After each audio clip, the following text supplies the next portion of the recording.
Praise lord. దేవుని నామానికి మహిమ కలుగును గాక. ముందుగానే నేను చెప్పినట్లుగా డిసెంబర్ నెలలో 3వ ఆదివారం యవ్వనస్తుల క్రిస్మస్ చాలా బాగా జరిగింది.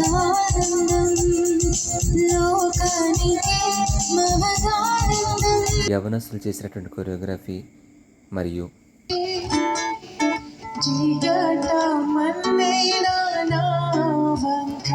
చూసారుగా మిస్టర్ అండ్ మిసెస్ బెన్నీ గారు చేసినటువంటి ఆరాధన మా యవ్వనస్తులకు కొరియోగ్రఫీ దేవుని నామానికి ఎంతో భయంకరంగా జరిగింది. అంతేకాకుండా నిర్వహించినటువంటి గేమ్స్లో గెలుపొందిన వారికి బహుమతుల ప్రదానం కూడా చేయడం జరిగింది.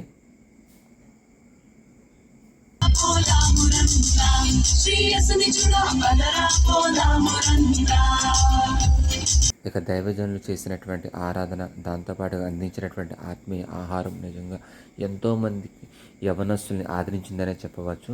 దాంతోపాటుగా 5,000 మందికి ఒకే స్థలంలో దేవునికి మహిమకరంగా ఆహారాన్ని అందించడం జరిగింది. ఈ కార్యక్రమం ఎంతో గొప్పగా జరిగింది. నాకైతే చాలా సంతోషం అనిపించింది. ఈ వారంలో జరగబోయే స్త్రీల క్రిస్మస్ గురించి కూడా ప్రార్థన చేయవలసిందిగా కోరుచున్నాను.